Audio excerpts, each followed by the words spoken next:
Hi കൂട്ടുകാരെ, പുതിയൊരു വീഡിയോയിലേക്ക് എല്ലാവർക്കും സ്വാഗതം. അങ്ങനെ വിനയൻ്റെ അടുത്തോട്ട് ലതികയിൽ ലംബോദരനും വന്നിട്ട് എന്താണ് പ്രശ്നങ്ങൾ വീണ്ടും തുടങ്ങിയോ എന്ന് ലതിക വിനയനോട് ചോദിക്കുമ്പോൾ ഉടൻ തന്നെ വിനയൻ പറയാണ്, പ്രശ്നങ്ങളെല്ലാം അമ്മയോടല്ലേ പറഞ്ഞത്, നീ ചിരുവിനെ വീണ്ടും കണ്ടോ?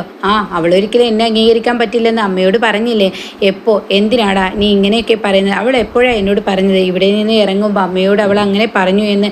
അവൾ ഹോസ്പിറ്റലിൽ വെച്ച് എന്നോട് പറഞ്ഞു എന്ന് പറയട്ടെ. ഇത് കേൾക്കുന്ന ലതിക, അങ്ങനെയല്ല കഥയുണ്ടായിരിക്കുന്നത്, ഞാൻ പറയാമെന്ന് പറഞ്ഞിട്ട് ലതിക ആ കഥ തുടരുന്നു കേട്ടോ. അങ്ങനെ ചീരു ഇങ്ങനെ റൂമിൽ തൻ്റെ ഡ്രസ്സുകൾ അടക്കി വെക്കുന്ന ഒരു സമയമായിരിക്കും. അപ്പോൾ കാണാം കഥകിൽ ആരോ തട്ടുന്നു. അത് കേൾക്കുന്ന ചീരുവിന് ഒരു പേടി വരുന്നു. ഈശ്വര, അതാരായിരിക്കും? ഈ പറയുന്ന വിനയൻ തന്നെ ആയിരിക്കുമോ? അന്ന് രാത്രിയിൽ താമസിക്കാൻ വന്ന ആ പഴയ കഥയാണ് കേട്ടോ പറയുന്നത്. അങ്ങനെ ചീരു കഥക് തുറക്കുമ്പോൾ കാണുന്ന കാഴ്ച ലതികയായിരിക്കും. അപ്പോൾ ചീരുവിൻ്റെ മുഖത്ത് ഒരു ഭയപ്പാടുണ്ട്. ഇത് കാണുന്ന ലതിക ചോദിക്കുകയാണ്, മോളെ നിൻ്റെ മുഖത്ത് എന്താ ഭയപ്പാട്? നീ വിനയനെ പേടിച്ചിരിക്കുകയാണല്ലേ? ഇപ്പോഴും നിൻ്റെ പേടി മാറിയില്ലല്ലേ എന്നൊക്കെ പറയുമ്പോൾ ചീരു ഒരു ചെറിയ പുഞ്ചിരിയോടുകൂടി ഡ്രസ്സൊക്കെ മടക്കി വെക്കാൻ കേട്ടോ. ഇതേ സമയം ലതിക പറയാണ്, മോളെ നിനക്കും നിൻ്റെ ദയക്കും വേണ്ടിയിട്ട് ഞാനൊരു അർച്ചന നടത്തിയിട്ടുണ്ട്. അതിൻ്റെ പ്രസാദമാണ് ഈ കാണുന്നത്. അതുകൊണ്ട് എൻ്റെ മോളെ നെറ്റിയിലിടട്ടെ എന്ന് പറഞ്ഞിട്ട് ആ പ്രസാദം ഇട്ട് കൊടുക്കുന്നു കേട്ടോ. ഇതേ സമയം ചീരു ചെറിയൊരു പുഞ്ചിരിയോടുകൂടി പറയാണ്, അമ്മേ കുറച്ച് ഡ്രസ്സുകൾ അൽമറയിൽ നിന്ന് എടുക്കുന്നുണ്ട്. എത്ര ദിവസം ഇവിടെ നിൽക്കേണ്ടി വരുമെന്ന് അറിയില്ല. ചെക്കപ്പിന് നാളെ പോകേണ്ടതാണ്. ചെക്കപ്പ് കഴിയുന്നത് വരെ ഇവിടേക്ക് ഉണ്ടാവണം. അതുകൊണ്ട് തന്നെ ഡ്രസ്സ് കൊണ്ടുവരാത്തത് കൊണ്ട് ഡ്രസ്സ് വേണം എന്നൊക്കെ പറയണേട്ടാ. അപ്പോൾ കുഞ്ഞുങ്ങളെ എന്ത് ചെയ്യുന്നു മോളെ? ഞാൻ ഇങ്ങോട്ടേക്ക് കൊണ്ടുവരട്ടെ എന്നൊക്കെ ചോദിക്കുമ്പോൾ വേണ്ട അമ്മേ, അവരെ സരോജിനി ആൻറ്റി നോക്കാനുണ്ട്, കൂടാതെ തന്നെ അമ്പിളി ചേച്ചി ഉണ്ടല്ലോ, അവർ നോക്കട്ടെ എന്നൊക്കെ അങ്ങനെ പറയണേട്ടാ. എന്നാൽ അമ്മ ശരി, ഞാനിവിടെ നിന്ന് ഇറങ്ങുകയാണ് എന്നൊക്കെ പറഞ്ഞിട്ട് ഡ്രസ്സ് എടുത്തിട്ടുണ്ടെന്ന് പറയുമ്പോൾ അവിടെ ലതിക പറയണേ, എന്തിനാ മോളെ നിൻ്റെ ഡ്രസ്സുകൾ എടുക്കാൻ എനിക്ക് എന്നോട് സമ്മതം ചോദിക്കുന്നത്? ഇത് എൻ്റെ വീടല്ലേ, ഇനി എൻ്റെ മോളെ ഇങ്ങോട്ടേക്ക് വരുമോ എന്നൊക്കെ ചോദിക്കുമ്പോൾ ചെറിയൊരു പുഞ്ചിരി കേട്ടോ. ഇതേ സമയം ലതിക ഇങ്ങനെ കെട്ടിപ്പിടിക്കുകയാണ് ചീരു. അപ്പോൾ ഈ സമയം ലതികയെ കെട്ടിപ്പിടിക്കുമ്പോൾ ലതിക പൊട്ടിക്കരയുന്നുണ്ട്. അപ്പോൾ ചീരുവിനും പിടിച്ചു നിർത്താൻ കഴിയുന്നില്ല. ചീരു ഇങ്ങനെ കരയുന്നു. പക്ഷേ തൻ്റെ ആ കരച്ചിൽ അടക്കി പിടിച്ച് ചീരു എന്നാൽ പോയിട്ട് വരട്ടെ അമ്മേ, പോവട്ടെ അമ്മേ എന്ന് ചോദിക്കുമ്പോൾ അങ്ങനെയല്ല, പോയിട്ട് വരാം എന്ന് പറഞ്ഞിട്ട് അവിടെ നിന്നും ബാഗ് എടുത്ത് ഇറങ്ങുന്ന സമയത്ത് ലതിക ചോദിക്കാണ്, മോള് ഞാനൊരു കാര്യം ചോദിക്കട്ടെ? എൻ്റെ മനസ്സിലുള്ള ഒരു ആഗ്രഹം, അതിന് ഉത്തരം പറയാൻ നിനക്ക് കഴിയുമോ? അത് കേട്ടോടെ തന്നെ ചീരു, എന്താ അമ്മേ, എന്താ അമ്മക്ക് അറിയേണ്ടത്? അതെ, ഞാനൊരു കാര്യം പറയട്ടെ. ഈ പറയുന്ന മോളോട് ഞാനൊരു കാര്യം എൻ്റെ മനസ്സിൽ ഒരുപാട് കാലമായി ആഗ്രഹിക്കുന്നു. ആ കാര്യം ചോദിച്ചോട്ടെ? എന്താ അമ്മേ, എന്താണെങ്കിലും പറഞ്ഞോളൂ. സത്യത്തിൽ എൻ്റെ മോള് ഇനി വിനയനെ അംഗീകരിക്കുമോ? വിനയന് എന്തെങ്കിലും ഒരു പ്രതീക്ഷ നീ കൊടുത്തിട്ടുണ്ടോ? ഇല്ല അമ്മേ, ഞാൻ ഒരു പ്രതീക്ഷയും കൊടുത്തിട്ടില്ല എന്ന് പറയുമ്പോൾ ലതിക പൊട്ടിക്കരയണേട്ടാ. ഇത് കാണുന്ന ചിരി പറയണ, അമ്മ വിഷമിക്കേണ്ട എന്നിങ്ങനെ പറയുന്നു കേട്ടോ. എൻ്റെ മോൻ്റെ മാറ്റം ഞാൻ കാണുന്നുണ്ട്, വിനയേട്ടൻ്റെ മാറ്റം ഞാൻ നന്നായി കാണുന്നുണ്ട്. മനസ്സുകൊണ്ട് എനിക്കത് അംഗീകരിക്കാൻ പറ്റുന്നില്ല. കണ്ണുകൊണ്ടും കാതുകൊണ്ടും ഞാൻ കാണുന്നും കേൾക്കുന്നു ഒക്കെയുണ്ട്.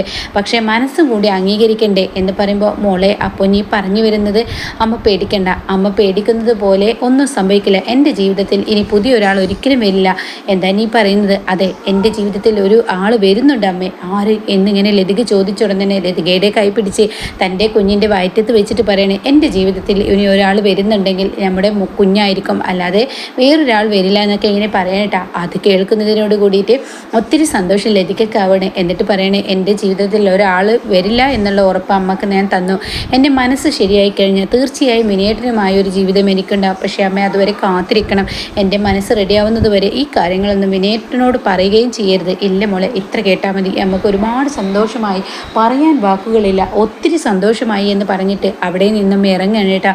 ഇതേ സമയം വിനയൻ പുറത്ത് കാത്തു നിൽക്കുന്നുണ്ട്. അപ്പോൾ വിനയൻ ബാഗ് വേണ്ട, എൻ്റെ ബാഗ് ഞാൻ പിടിച്ചോളാം എന്ന് ചീരു തിരിച്ചു മറുപടി നൽകുന്നു.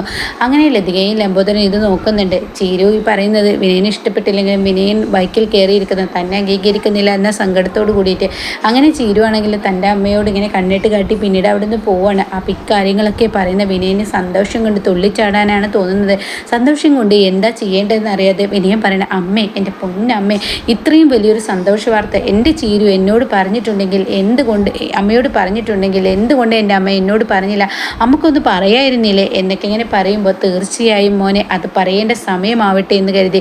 ചീരു പറഞ്ഞില്ലേ ഇപ്പോൾ നിന്നെ അറിയിക്കണമെന്ന്, അതുകൊണ്ട് ഞാൻ പറഞ്ഞു നിനക്ക് പ്രതീക്ഷിക്കാൻ. നിൻ്റെ ചീരു നിന്നിലോട്ട് വരും. ഞാൻ ഇപ്പോൾ തന്നെ എൻ്റെ ചിരുവിനെ പോയി കണ്ടുവരട്ടെ, അവളെപ്പോൾ തന്നെ കൂട്ടിക്കൊണ്ടുവരട്ടെ. അത് കേൾക്കുന്ന ലംബോദരൻ പറയാണ്, അതെ, പെട്ടെന്ന് ചാടിപ്പിടിക്കാൻ നോക്കണ്ട, അടുത്തോട്ട് എത്തുമ്പോൾ പിടിച്ചാൽ മതി, വെറുതെ കിടന്ന് ചാടിയിട്ട് നാണം കിടേണ്ട, ഒക്കത്തിനും ഒരേ സമയമുണ്ട് എന്ന് പറഞ്ഞിട്ട് അവർ സന്തോഷവാനായി നിൽക്കണേട്ടാ. എന്നാൽ ഈ സമയം ഇപ്പുറത്താണെങ്കിലോ ഇങ്ങനെ മഞ്ചാടിയാണ് കാണിക്കുന്നത്. മഞ്ചാടി ഇങ്ങനെ കോളേജിലോട്ട് പോകാൻ ഒരുങ്ങാണ്. ഇപ്പുറത്ത് ദാസ് ഇങ്ങനെ വരുന്നുണ്ട്. അപ്പോൾ ദാസിനോട് ചിരി വന്നിട്ട് പറയാണ്, അതെ അങ്കിളിനെ ചായ എടുക്കട്ടെ. ആ അണ്ണനെ എങ്ങോട്ടാണ് പോയത്? അതൊന്നും എനിക്കറിയില്ല. അച്ഛൻ എങ്ങോട്ടാണ് പോയെന്ന് അറിയില്ല. അച്ഛൻ പോയി എന്ന് പറയണ്ട. അപ്പോൾ ദാസ് പറയണ, അദ്ദേഹത്തിൻ്റെ മനസ്സിൽ അണ്ണൻ്റെ മനസ്സിൽ ഒരുപാട് ചിന്തകളുണ്ട്. അപ്പോൾ ചിരി പറയുന്നത് ശരിയാണ്. അച്ഛൻ എന്തൊക്കെയോ കണക്ക് കൂട്ടിയിരിക്കുന്നുണ്ട്. അച്ഛൻ എന്തൊക്കെയോ കണക്ക് കൂട്ടുന്നുണ്ട്. തീർച്ചയായും ഒരു പൊട്ടിത്തെറി നമുക്ക് പ്രതീക്ഷിക്കാം. എന്തായാലും അണ്ണനെല്ലാം അംഗീകരിക്കാനുള്ള ഒരു മനസ്സാണ് കൊടുത്തല്ലോ. അതന്നെ വലിയ ഭാഗ്യമെന്ന് പറയുമ്പോൾ ചിരു ഇറങ്ങി വരുന്ന കേട്ടോ. അപ്പോൾ ചിരു ഇങ്ങനെ പോകാൻ സമയം ചിരുവല്ല മഞ്ചാടി ഇറങ്ങി വരുന്നു. അപ്പോൾ മഞ്ചാടി ചോദിക്കുക, ചിരി ചേച്ചി ഭക്ഷണം ഉണ്ടോ എന്ന് ചോദിക്കുകയാണ്. അപ്പോൾ ഇത് കേട്ട ഉടൻ തന്നെ ഇല്ല എന്ന് പറയണിട്ടാ. അപ്പോൾ ഉടൻ തന്നെ നാളെ ഉണ്ടാക്കി തരാമെന്ന് ചിരു പറയുമ്പോൾ ഉടൻ തന്നെ വേണ്ട, നാളെ ഇവിടുത്തെ വേലക്കാരി വരും, അതുകൊണ്ട് തന്നെ നീ ഉണ്ടാക്കി ബുദ്ധിമുട്ടണ്ട. പിന്നെ നിൻ്റെ കയ്യിൽ ക്യാഷ് ഉണ്ടോ എന്ന് ചോദിക്കുമ്പോൾ ഇല്ല, ആ ഉണ്ട് എന്ന് മഞ്ചാടി പറയണ്ട. അല്ലെങ്കിൽ എന്താ, എൻ്റെ ഫ്രണ്ട്സുകൾ എനിക്ക് തരാനുണ്ടല്ലോ എന്നിങ്ങനെ മഞ്ചാടി പറയുമ്പോൾ ഉടൻ തന്നെ അവിടെ പറയണ, ആ നിനക്ക് ഫ്രണ്ട്സുകൾ തരാനുണ്ടെന്ന് നീ പറഞ്ഞു, പക്ഷേ എന്നും നീ ഫ്രണ്ട്സുകളുടെ അടുത്ത് നിന്നും വാങ്ങുന്നത് അത്ര ശരിയല്ല. നിനക്ക് ആരും ഇല്ലാത്തവരൊന്നല്ല, നിനക്ക് അധികാരപ്പെട്ട ആളുകളൊക്കെ ഉണ്ട്, അതുകൊണ്ട് ഇനി ഫ്രണ്ട്സുകളിൽ നിന്നും കാശ് വാങ്ങേണ്ട ആവശ്യമൊന്നുമില്ല എന്ന് പറഞ്ഞ് ചീരു ഇറങ്ങാണ് കേട്ടോ. അപ്പോൾ ചീരു മഞ്ചാടിയോട് അത് പറയാണ് കേട്ടോ. അങ്ങനെ മഞ്ചാടി എന്നാൽ ശരി ചേച്ചി ഞാൻ പോട്ടെ എന്ന് പറഞ്ഞ് അവിടെ നിന്ന് ഇറങ്ങുന്ന സമയത്ത് ചീരുവിനോട് പറയണ, ചേച്ചി എൻ്റെ മൊബൈൽ എടുത്തില്ല, ബാഗൊന്ന് പിടിക്കുക, ഞാൻ മൊബൈൽ എടുത്ത് വരാമെന്ന് പറഞ്ഞിട്ട് തൻ്റെ റൂമിലോട്ട് ഓടി ചെല്ലണം കേട്ടോ. അവിടെ ചെല്ലുമ്പോഴാണെങ്കിൽ പെട്ടെന്ന് ഫോൺ എടുത്തിട്ട്, ജീവരാജ് ഞാൻ ഇപ്പോൾ എത്താട്ടോ എന്ന് പറഞ്ഞിട്ട് കൊഞ്ചി കൊഴിഞ്ഞും കൊണ്ടുള്ള ആ വോയിസ് മെസ്സേജ് അവനിടുന്നു കേട്ടോ. പിന്നീട് താഴോട്ട് ഇറങ്ങി വരുമ്പോൾ ഇവിടെയാണെങ്കിൽ സച്ചിയും സാവിത്രിയും വന്നിരിക്കുകയാണ്. അവരെ കണ്ടുടനെ ചിരു ഓടി വരികയാണ്. ഇതേ മഞ്ചാടി അവർ വരുന്നുണ്ട്, ഇനി ഇപ്പോൾ എന്തായാലും ഇറങ്ങേണ്ട, ഇവിടെ മാറി നിൽക്കുക എന്ന് പറയണം. അങ്ങനെ ചിരു പറഞ്ഞത് പ്രകാരം മഞ്ചാടി ഒരു ഭാഗത്തോട്ട് നിൽക്കുക. അപ്പോൾ ദാസ് ചെന്നിട്ട് സാവിത്രിയും സച്ചിയെയും സ്വീകരിക്കുന്നുണ്ട്. എന്തൊക്കെയുണ്ട് വിശേഷങ്ങൾ? അല്ല ഞങ്ങൾക്ക് മാഷിനെ ഒന്ന് കാണാം. അയ്യോ മാഷ് ഇവിടെ ഇല്ലല്ലോ, അണ്ണൻ പുറത്ത് പോയിരിക്കുകയാണ്. അപ്പോൾ ചിരു പറയാം, അച്ഛൻ പുറത്ത് പോയിരിക്കണം, എന്നാൽ ഇന്ന് കണ്ടിട്ടേ പോകുന്നുള്ളൂ എന്നുള്ള തീരുമാനം സച്ചി പറയാനേട്ടാ. അത് കേൾക്കുന്ന മഞ്ചാടിക്ക് ജീവരാജിനെ കാണാനുള്ള ആ തിടുക്കമുണ്ടല്ലോ, അവിടെ നിന്ന് ബാഗ് എടുത്ത് ഫോൺ എടുത്ത് ഇറങ്ങുകയാണ്. അപ്പോൾ ഉടൻ തന്നെ ഞാൻ പോട്ടെ, എനിക്ക് ഒത്തിരി ലേറ്റായി. മഞ്ചാടി മോൾ ഇവിടെ ഉണ്ടായിരുന്നു എന്ന് സാവിത്രി ചോദിക്കുകയാണ്.